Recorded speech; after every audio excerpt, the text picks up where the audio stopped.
nosotros, yo creo que para las gentes de Alternativa y también para las gentes del conjunto de Euskal Herria Bildu, no hay otra manera de tratar a las gentes que defienden la República que la que hace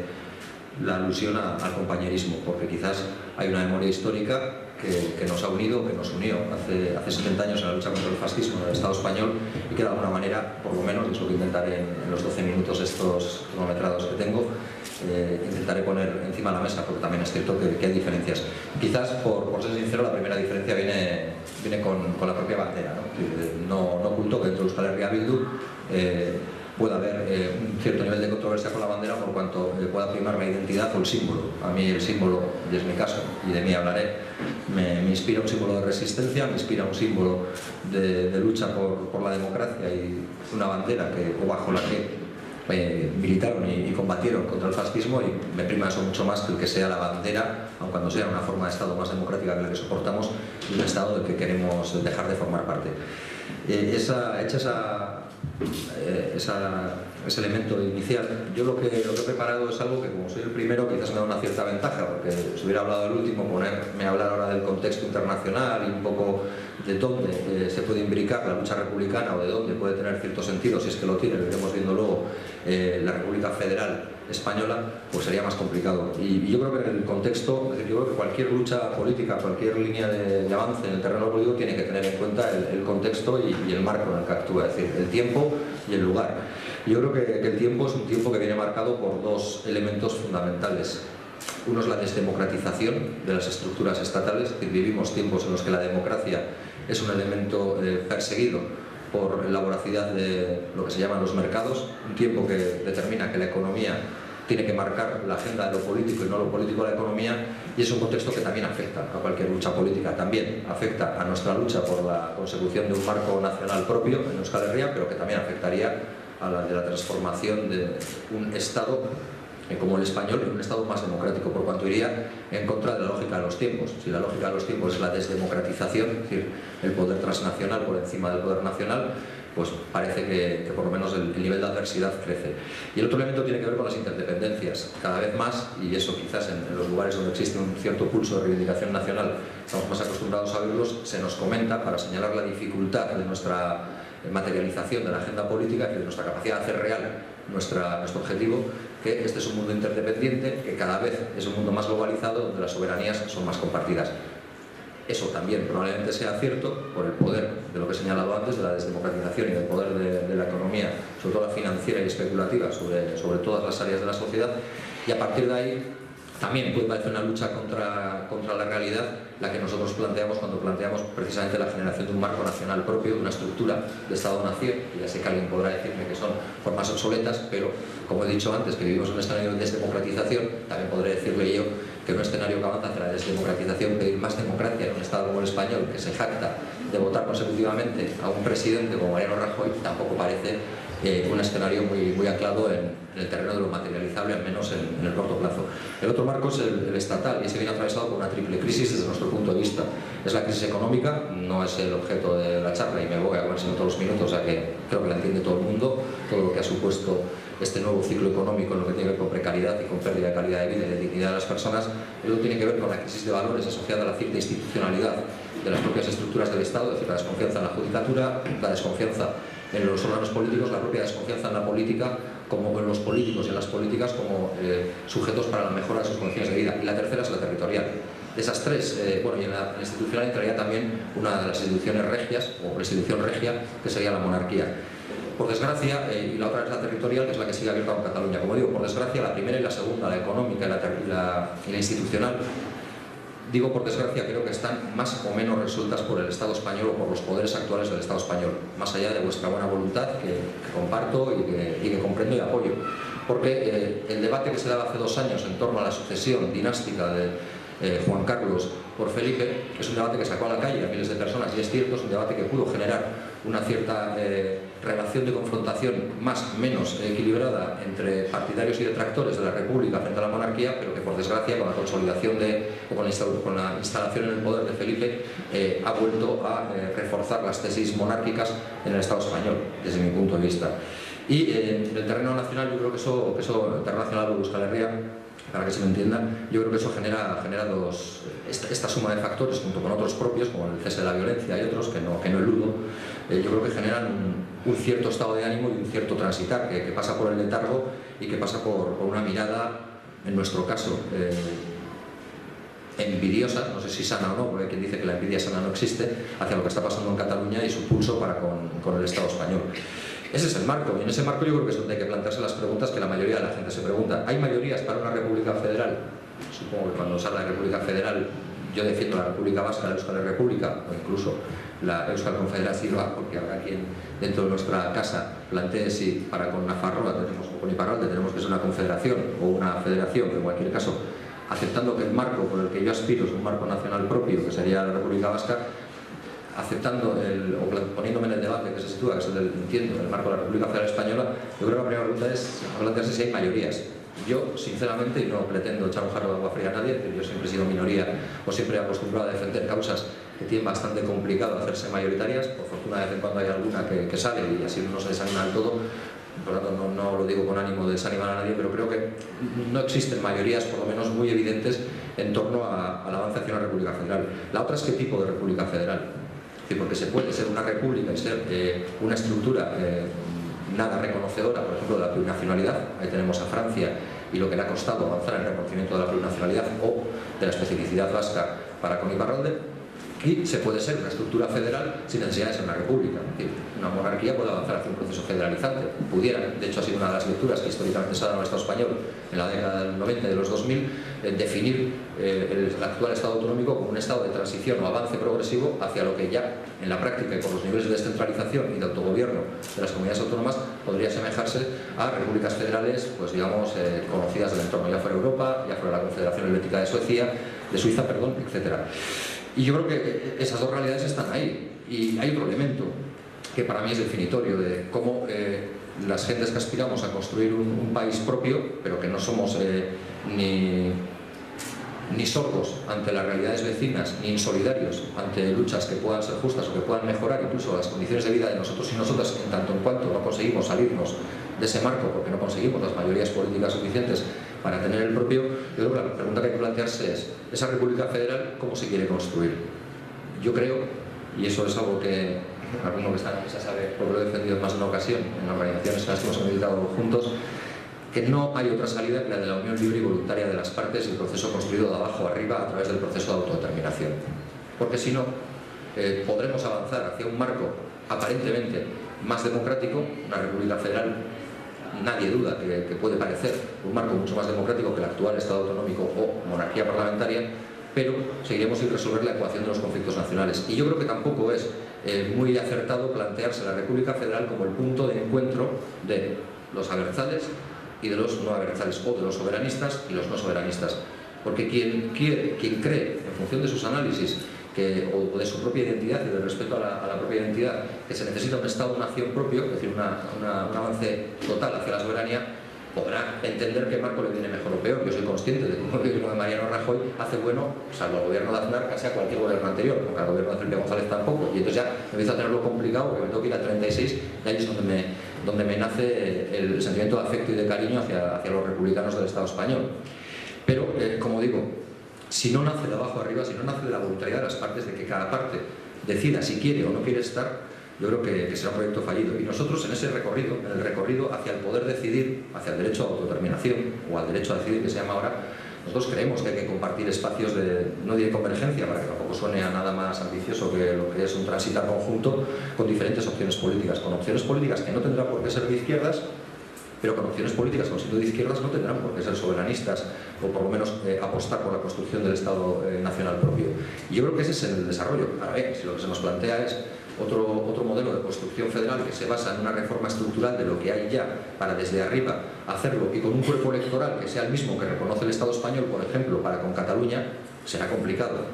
Será complicado. Sabremos reconocer qué es mejor o qué es peor para nuestro modus vivendi, es decir, para nuestro día a día, pero no podrá colmar ni satisfacer nunca ni encontrar el cauce democrático de resolución del conflicto plurinacional que entendemos desde nuestro punto de vista que es necesario, porque hay una lectura muy clara, que cuando Cataluña está confrontando con el Estado, a través del derecho a decidir o del ejercicio del derecho a decidir, Lo que el Estado le dice es que el cuerpo nacional, que el cuerpo del censo nacional sería el conjunto del Estado español. Si esa es la manera de evolucionar hacia la República Federal, para que ésta se acepte o no, como digo, creo que tenemos un problema. Si lo que se hace es reconocer, que ya reconocía la República en cierta medida estas historias, y que incluso el Estatuto de Estella, que seguramente Iñaki podrá explicar mucho más que yo, porque los antes lo saben mucho mejor que yo, ya hablaba de realidades que superan la actual división autonómica y que hablan de lo que podría ser una Euskal Herria, bueno, pues de aquellos tiempos y con aquellas lecturas que no tienen por qué ser idénticas a las mismas, pero que tienen un nexo político similar. Por tanto, yo creo que ahí es donde están las cuestiones. Y para ir terminando, porque me acaba de ver el cartel ahora de 2 minutos,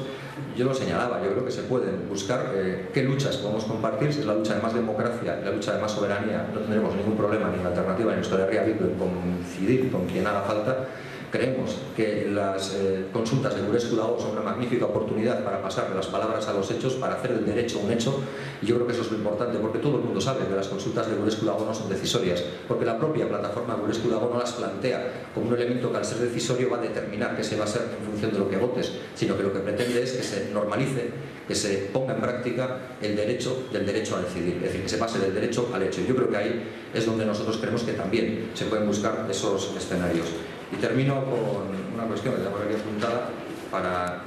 ajustarme a los 2 minutos. Yo creo que es el momento de construir mayorías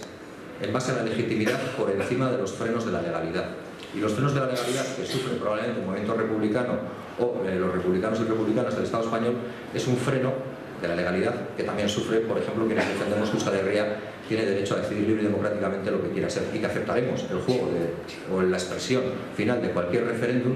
sin que eso signifique que tengamos ni unos ni otros que renunciar a nuestro objetivo político, porque al final, supongo que en eso sí que estamos todos de acuerdo, ya termino, el objetivo de la defensa de tal o cual marco, de tal o cual forma de Estado, por encima de todo, y dado que, salvo que uno tenga elevados contactos arriba,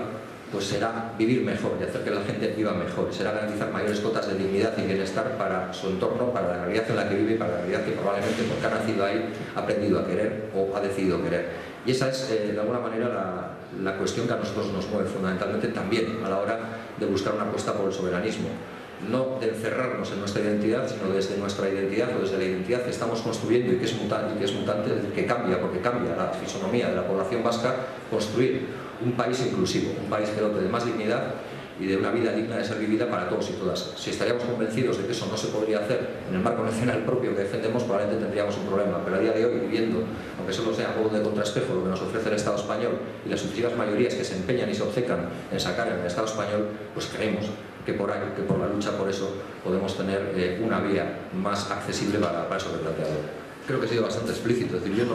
yo creo en la identidad, creo en la construcción ciudadana de la nación, también creo en la identidad nacional vasca, y creo que las dos se conjugan aquí y ahora como para poder construir una nación soberana. Más allá de eso, en esa hipotética realidad, yo creo que hay algo que a mí me lo enseñó un doctor en Derecho hace no demasiado tiempo, que también tendría sentido aquí, que es un principio jurídico básico, que es tratar igual a los iguales y desigual a los desiguales. Si al final quieres construir una naranja con gajos iguales sobre realidades desiguales, estás profundizando en la injusticia. Y muchas veces en el modelo federalista, yo he discutido bastante, yo estaba hasta en escuelas de estas de verano que le daba Izquierda Unida por hacer, en agosto y en Rascafría y lugares de este tipo para hablar sobre modelos federales, contesto así a la quinta pregunta. Yo creo que hay un debate abierto en la izquierda española y es un debate irresuelto. Lo digo, desde luego, no con el ánimo de molestar a nadie ni de tirar la pelota fuera, porque yo he vivido ese debate. Y es el debate que tiene que ver con el cómo lo conformas. Por eso hablaba antes del derecho a autodeterminación y del abajo arriba. A mí no me vale cualquier modelo de federalismo. Puede ser mejor, es decir, evidentemente un Estado autonómico es mejor que uno absolutamente centralista, y uno parcialmente federalista o federalista será mejor que el autonómico, pero a mí no me valdría, porque no reconoce ni me está dando mi capacidad plena, o si se quiere, mi libertad. Yo creo que Sabino Cuadra lo dijo en una intervención muy sonada en el Congreso, lo de que no nos valía no cambiar de reyes, sino no tener ninguno. Yo he metido la vertiente económica para decir lo mismo, no nos vale cambiar de amos, sino no tener ninguno también. Yo creo que esa es la cuestión que seguramente nos diferencia. El otro elemento es el de si no se consigue la República Federal, ¿qué pasa con Europa? Pero es una impresión personal, no tengo la sensación de que para Europa sea más problemático que el Estado español pase de ser una monarquía a una república federal que, por ejemplo, lo que pueda pasar con Cataluña y la desmembración de una de las partes fundamentales del terreno de juego del capitalismo en Europa, que es el Estado español. Y si Cataluña decide irse, y con esto no digo que vaya a crear la República de los Soviets, pero si consigue irse, yo creo que parte de este debate que hemos tenido incluso tendría que plantearse sobre nuevos parámetros. Porque ¿qué sería esa España? Porque antes se decía lo de esta unión esta nación de naciones que existía antes a los reyes católicos. Es discutible. Yo conozco la nación que se llama España, construida a sangre y fuego por los reyes católicos. Lo que había antes sería una buena relación de vecindad entre naciones. No me atrevería a decir que el reino de Nafarroa, por ejemplo, el que se ha hablado antes, y no es una cuestión de buscar el honor de los reyes navarros o no, pero en cualquier caso probablemente no tenía esa relación de pertenencia al reino de Castilla ni al de Aragón. O sea, yo creo que por ahí va. La otra cuestión es la de la envidia sana, y eso pues vale. Porque muchas veces dices lo de envidia sana y te dicen no se puede tener envidia sana. Pues si se puede tener, perfecto. Entonces tengo envidia sana y deseos de que en unos meses, y creo que no van a ser muchos, aquí pueda aprender la llama también de la confrontación con el Estado para mejorar la vida de la gente, porque en definitiva también de eso hablamos. Y luego se preguntaba por ahí, que se planteaba lo del tema de qué se puede hacer cuando somos mayoría. Yo intento poner el ejemplo de Gureskudagó, que por no llevarlo a lógicas institucionales donde uno le encuentre puntos de beneficio al que lo promueve, porque lo que quiere es sacar más votos o menos, yo la iniciativa de Gureskudagó, que se parece a la de la ANC, a la Asamblea Nacional de Cataluña, otras, son iniciativas que lo que hacen es legitimar el hecho y construir mayorías de legitimidad frente a una legalidad que te impide avanzar en la democracia en una realidad internacional que cada vez apuesta por la desdemocratización como un elemento de interrupción o de disrupción en la generación de beneficios sobre la base de la explotación. Para mí es así de claro, sé que son palabras, pero yo al menos así me entiendo cuando lo digo y termino. Con el modelo de república, pues sí, yo creo que era... Has dicho escritores, has dicho pensadores españoles, y no sé si Pierre Margal estaría muy de acuerdo con esa definición, pero bueno, no es lo importante. Él hablaba del federalismo sinalagmático, si no me equivoco, cuando lo leí, y era bastante interesante. El problema es, existe ahora condiciones para levantar el federalismo sinalagmático, que era probablemente lo más parecido a un federalismo de libre adhesión o una unión libre y voluntaria de las partes, es decir, la construcción de abajo arriba, con los miembros actuales. Bueno, hay en la mesa quien dice que sí. Evidentemente yo defiendo lo que defiendo, porque, digamos, he llegado a la conclusión de que no es posible, porque yo ya sé cómo se reflexiona la construcción del sí es posible, y hagámoslo desde el Estado, pero no sé, no soy muy pesimista por naturaleza, pero no sé, las estadísticas a las que alguien aludía pues me han hecho desterrar toda esperanza de la construcción de un proceso democratizador desde el Estado español hacia abajo. Evidentemente hay fuerzas que lo creen y hasta en su perfecto derecho, vaya. Se planteaba el tema de los mismos deberes, los mismos derechos. Yo creo que en las intervenciones ha podido ver incluso el cierto nivel de controversia que genera, si somos iguales, desiguales y demás. Yo lo voy a explicar muy clarito con un ejemplo muy concreto. El tema de los estibadores. Los estibadores puede que tengan derechos, ahora están en huelga y están en la boca de todos porque dicen que son privilegiados, puede que tengan derechos por encima de otros trabajadores. Yo espero que todos los trabajadores y trabajadoras tengan los mismos derechos que los estibadores, no que los estibadores pierdan sus derechos. Y eso es lo que quiero para el resto de pueblos del Estado español. Yo no quiero que los asturianos, que los gallegos, que los leoneses o que los extremeños o andaluces vivan mal. Lo que yo quiero es poder decidir como vasco. Porque se hablaba antes del ejemplo de Canadá-Reino Unido. En Canadá decide Quebec. En el Reino Unido decide Escocia, y en el Estado español han decidido que decidan todos los españoles. Esa es la línea de fractura. Por eso yo no hablo nunca de proceso constituyente, yo hablo de procesos constituyentes, porque quien niega la identidad en lo plural probablemente nunca entenderá que podemos ser diferentes y convivir como iguales. Y termino con una cuestión, con el tema de la consulta. Desde mi punto de vista creo que he sido bastante exquisito en las formas y en el fondo. A lo largo de toda la intervención yo he oído cosas con las que probablemente no esté de acuerdo, pero hay una cosa que me parece un tremendo error. Me parece un tremendo error para cualquier persona que se sienta autodeterminista esperar a que la consulta responda al acuerdo entre los partidos. Las consultas tienen que nacer de los ciudadanos y no hay que confundir, y lo he dicho de manera muy suave porque yo sí tengo una lectura política de las posiciones que ha tomado cada partido ante las consultas de Gureskudagó, pero yo no quiero hacer de esto un debate de confrontación. Lo que creo que hay que entender que las consultas de Gureskudagó, que son las consultas que probablemente podrían haber sido más pactadas, que podrían haber contemplado más posibilidades a la hora de votar, son la manera de demostrarle al Estado que podemos construir una realidad desde la legitimidad de una mayoría que quiere decidir. No tanto porque no tiene un valor decisorio. Nosotros ya sabemos que no tiene un valor decisorio. Gurez Udago ya sabe que lo que salga, aunque saque el 80%, no tiene un valor decisorio. Lo que le quiere decir al Estado es que hay una mayoría que quiere poder decidir. Y entonces sí, habrá que pactar esa pregunta, habrá que hacer que sea sumamente respetuosa con todas las posibilidades, etcétera, etcétera. Y negarse ahora a esa posibilidad, no participar de esa posibilidad, sinceramente, para mí es un error. Pero es el error, desde mi punto de vista, y eso es muy personal, es el error que siempre ha anatemizado a la izquierda española, aquí también, en Euskal Herria, que es las dificultades entre el tiempo de, digamos, de stand-by y el tiempo de agitación, entre Lizarra-Garasi y lo que había antes de Lizarra-Garasi, por ejemplo, para que se me entienda bien. Y termino ya con la última cuestión que se ha planteado con el tema del Senado. Creo que aquí hay gente que controla mucho más del Senado y no voy a entrar ahí. Para los tiempos se habla de Euskal Herria, de las diferencias y tal. Yo defiendo, y lo he dicho antes, una república vasca, Euskal Herria Bildu defiende una república vasca con 7 herrialdes, y esos son herrialdes que están en el actual Estado español, la Comunidad Autónoma Vasca y Nafarroa, y en Francia, lo que es conocido como Iparralde. Pero también definimos 3 ritmos, 3 tiempos y 3 posibilidades. Y en esa propuesta que hace Euskal Herria Bildu para la Euskal Herria que nosotros queremos, existe la posibilidad de que los navarros y navarras, o de los ciudadanos y ciudadanas de Iparralde, si alguna vez, ojalá, pudieran ser consultados, puedan decidir estar o no estar con nosotros, igual que los ciudadanos de Araba, Vizcaya y Guipúzcoa.